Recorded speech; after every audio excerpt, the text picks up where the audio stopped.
Constantino, censura é sempre condenável, qualquer tipo de censura, né? A gente precisa de liberdade de expressão, de opinião. E quando a gente para olhar, a censura ela só está voltada para um lado. Nós somos todos aqui contra a censura. Então, há um segundo absurdo.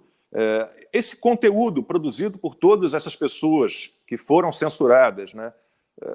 A gente não viu até agora Oswaldo Eustáquio, que apesar de ser um jornalista, como falei na primeira live, é um jornalista não só porque é formado, mas porque exerce a profissão há 20 anos, jornalista premiado, trabalhou na afiliada da Globo no Paraná, trabalhou na Gazeta do Povo também.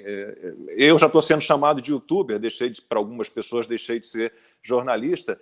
Constantino, a gente olha o conteúdo, a gente espera que alguém apresente alguma justificativa para alguma coisa, ainda que, repito, não queremos censura, censura é condenável, fora a censura, mas a gente não viu nada ainda desse conteúdo que realmente você pare e olhe, meu Deus, isso aqui realmente está estranho, né, Constantino? E obrigado pela participação, porque entrou em campo jogando tão bem na semana passada e com esse trio agora formado hoje. Obrigado mais uma vez.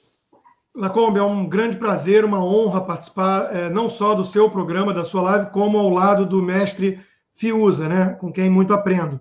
E veja, eu endosso totalmente o diagnóstico do Fiuza. Nós estamos vivendo sob uma ditadura togada e o silêncio de quem deveria ser o primeiro a defender a liberdade de expressão é o que mais assusta, né? Veja, nós temos uma luta contra a censura da tirania desde lá vai fumaça, século XVII, por exemplo, o poeta, autor do Paraíso Perdido, John Milton, já tinha escrito um pequeno panfleto, a Areopagítica, onde ele defendia o direito ali de pregar certas coisas que iam contra a opinião estabelecida, porque se a gente só defender que possam falar, né, se pronunciar, se expressar aqueles que estão adequados dentro do mainstream, dentro da visão predominante, que hoje é politicamente correta, progressista, isso não é liberdade de expressão, isso é patota, né? Então, a liberdade de expressão pressupõe, sim, ouvir pensamentos considerados subversivos pela maioria. E nem é disso que se trata, né? É uma minoria atuante que conseguiu aparelhar várias instituições, inclusive redações de jornais e o Supremo Tribunal Federal, e tenta calar a maioria, ou aqueles que dão voz a uma maioria silenciosa, o que é mais grave ainda, porque aí não é nem a tirania da maioria, é a tirania de uma minoria que tomou conta de tudo, aparelhando tudo. A pergunta é muito simples aqui para deixar para os nossos telespectadores, né? Falam muito de ameaça autoritária do Bolsonaro, e essa premissa é muito importante porque está por trás de tudo, tá? É a premissa de que ele é uma grande ameaça fascista, daí justifica tudo, justifica calar as pessoas, perseguir os adversários nas redes sociais e por aí vai. Mas a pergunta é simples, quem é mais ameaça hoje, né? De quem que as pessoas têm medo de criticar hoje em dia? O presidente Bolsonaro, que tem ator que fala que quer esfregar o seu rosto num asfalto quente, que tem um jornalista no maior jornal do país que deseja sua morte de forma aberta, ou os ministros do Supremo Tribunal Federal? Pergunta a qualquer pessoa neutra, imparcial, que não vive disso, um advogado, um empresário, e pergunta, quem que você tem mais medo de criticar hoje em dia, de denunciar? É óbvio que são os ministros do Supremo. Então isso mostra onde está a ameaça tirânica. Isso mostra quem de fato controla o aparato estatal, a força, o monopólio da coerção, a ponto de intimidar e calar críticos. É disso que se trata. Nós temos um presidente da Suprema Corte que fez uma analogia esdrúxula, né, e muito reveladora, de que eles se consideram os editores da nação. É isso que se trata, é disso. O editor, o que ele faz? Ele corta texto, ele veta texto, ele sugere mudanças, ele é o filtro. Então, o Toffoli e companhia se julgam o filtro entre tudo aquilo que pode ou não sair da pena ou da boca das pessoas e chegar ao público. Isso é exatamente o papel de um censor. Então, é tudo muito preocupante e o duplo padrão dessa mídia, Lacombe, é o que mais me preocupa. Tá? Veja que a capa do Estadão dessa semana estava denunciando o quê? A perseguição às redes sociais na Turquia. Só que eles chamam, num baita twist carpado, né, um duplo padrão incrível e hipócrita, eles chamam de combate às fake news, quando, no Brasil, o próprio Supremo Tribunal avança sobre as liberdades das redes sociais. Veja que essas 16 contas retidas sequer foram condenadas, mesmo no inquérito ilegal que o Supremo Tribunal Federal abriu na figura do Dias Toffoli e é relatado pelo Alexandre de Moraes no Dedaço. Ou seja, não há nenhuma denúncia, não há nenhum julgamento e nenhuma punição, mesmo no inquérito de quem se considera réu, investigador, procurador e juiz. E mesmo assim não há um ataque específico a uma outra postagem, e sim um pedido que foi feito ao Twitter para reter, cancelar, suspender as contas dessas pessoas, ou seja, indivíduos que estão sem a liberdade de exercer o seu direito básico, inalienável, de se expressar na praça pública da era moderna, que é a rede social. Então, nós estamos lidando aqui, sim, com inclinações bastante autoritárias, quiçá tirânicas. E o mais assustador, repito, já estava implícito na sua primeira fala, né, é o silêncio daqueles que deveriam estar gritando. E por que o silêncio? Porque o alvo é o bolsonarismo.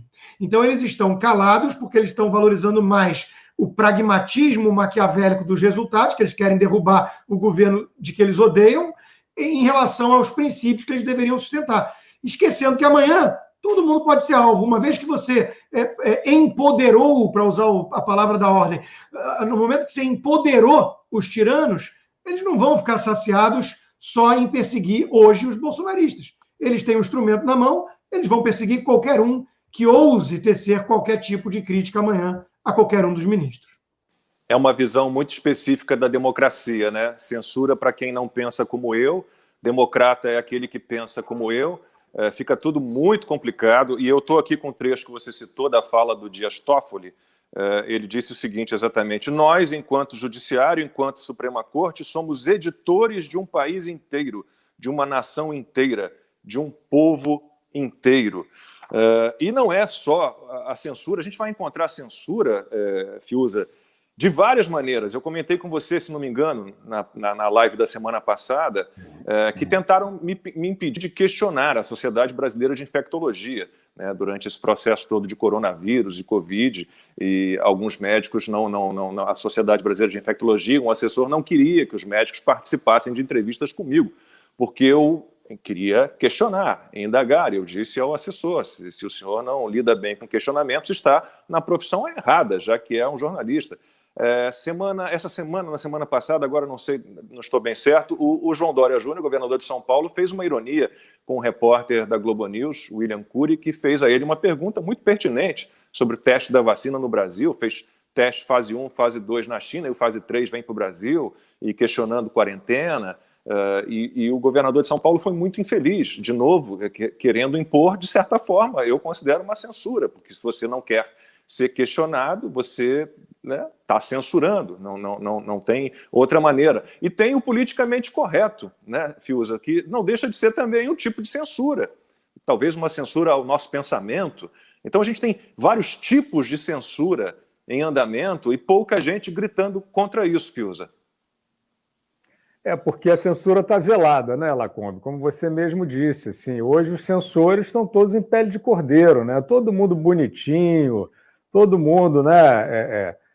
Homens sensíveis, mulheres conscientes, né? Aquela coisa, assim, todo mundo tem uma plataforma ética de 1,99, né? Todo mundo defende alguma minoria com 2 frases né, isso aí já está.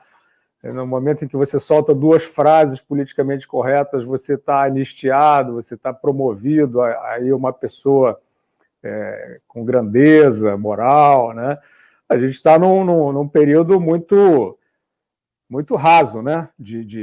Dessa questão das virtudes, né? Então, acho que a censura, né, que é fato, a gente não está aqui numa teoria da conspiração, né? A super live do Lacombe é um exercício de paranoia. A gente está falando, de fato, de invasões, de patrulhas concretas, né, que a gente não gostaria de estar discutindo aqui, e elas estão todas aveludadas, né, elas estão todas fantasiadas de aí uma suposta defesa da empatia, né, uma suposta defesa de bons ideais, e eles estão todos associados, porque assim, eu costumo dizer o seguinte, que é melhor ver o mal encarnado, né? Eu prefiro, assim, se eu for lidar com o mal, que ele tenha cara de mal, né? Que ele diga, eu vou ferrar você, né? Eu sou do mal, sou selvagem. Mas o que a gente está vendo aí é uma perversão, né? Enfim, um desvirtuamento de propósitos que seriam lindos, todos aí coloridos, né? Todos numa grande, né? Na humanidade Fashion Week, né? Disso, solidariedade, tudo falso, né? Eu costumo dizer, quem hoje se apresenta como progressista de esquerda, é uma burguesia absolutamente egoísta, que vive lambuzada de capitalismo, né? Avarenta, louca por vantagens financeiras, cargos, oportunidades, panelinhas. Você vai chamar isso... A esquerda é Luiz Carlos Prestes, né? O último homem de esquerda que eu lembro é Luiz Carlos Prestes, né? Que é aquele negócio daquele ideal, que eu acho um ideal estúpido, mas que era aquele ideal de igualar as pessoas, né? E aí ter um Estado que toma conta dessa igualdade. É um ideal estúpido, mas ele tinha esse ideal, aparentemente. Você acha que essas pessoas têm esse ideal? Não tem nada. Elas são burgueses, egoístas, querem viver né, com as benesses e se fingindo de pessoas progressistas, de esquerda, não sei o quê. Então, eu acho que esses atos de censura, a gente estava citando, você citou, né, Lacombe, no comentário anterior, a questão da própria plataforma agindo dessa maneira. A gente viu a Madonna sendo censurada pelo Instagram e ontem, porque falou sobre cloroquina, que é um outro tabu, né? E isso é uma das provas da burrice, né? Da ignorância, do obscurantismo que cerca essa suposta ética, né? Eles ideologizaram o remédio, né? Então, a cloroquina, a gente não vai nem ficar falando disso aqui, mas é lógico que se trata de um recurso terapêutico que divide a classe médica, né? Um recurso terapêutico que divide a comunidade científica. Então, se ela está dividida, não pode ser uma coisa do outro mundo, uma aberração, um curandeirismo, né? Mas as plataformas, né, algumas estão lidando... A cloroquina é só um exemplo, tem vários desses tabus. O lockdown é um outro tabu, né? Várias postagens que criticam, né, ou questionam, ou pelo menos tentam rever, né, essa experiência de mandar todo mundo ficar trancado em casa, como se isso fosse matar o vírus de fome do lado de fora. E várias postagens que tentaram entrar nessa discussão foram marcadas como postagens espalhando fake news. Isso é uma postura, como é que eu vou dizer, né? Isso é uma postura talibã. Isso é uma postura talibã, porque... Então, a plataforma foi lá e censurou a Madonna. A Madonna é uma personalidade, né, com uma influência colossal, né? Ela, enfim, né, você censurar a Madonna é um negócio muito grave. Qualquer censura é grave, mas essa é assim, você de fato está impedindo que sei lá quantos milhões de pessoas, né, que prestam atenção naquele símbolo e tal, tenham acesso ao que ela pensa, ao que ela quer dizer, seja o que for. E o Instagram ainda fez pior, né? Ele ainda direcionou, ele barrou um vídeo que ela publicou e ele ainda direcionou as pessoas que queriam acessar a um outro material que o Instagram estava dizendo que é verdade. Eu vou te contar, eu acho que isso, assim, as plataformas, elas acham mesmo que esse idioma moralista, né? Assim, nós estamos do lado certo. Então, o lado certo é o quê? É isso, é você fingir que o mundo todo tem preconceito contra... É você fingir, por exemplo, que ser gay, ser homossexual hoje é uma aberração. Isso é mentira. Isso é mentira. A gente não vive nesse mundo no século XXI. Se você olhar, pelo menos, as principais capitais democráticas, não existe isso. Ao contrário, você está jogando fora meio século de luta pela tolerância, pela convivência, pela boa convivência com as pessoas livres, como elas queiram ser. Isso tudo houve uma caminhada muito importante, civilizatória, e esses malucos, patrulheiros, hoje eles querem fingir que vivem numa sociedade reacionária, que não aceita o gay, por exemplo. Né? Para quê? Para você se vender como herói moderno de libertação dos gays. Então, eu acho, Lacombe, que as plataformas, ao agir de uma maneira que eu considero violenta, né, na contenção, no embargo de informação, e censura, elas estão apostando que elas estão protegidas, que elas têm o salvo-conduto de afirmar causas politicamente corretas. Mas eu acho que o público cada vez mais percebe que isso não tem outro nome, que é censura.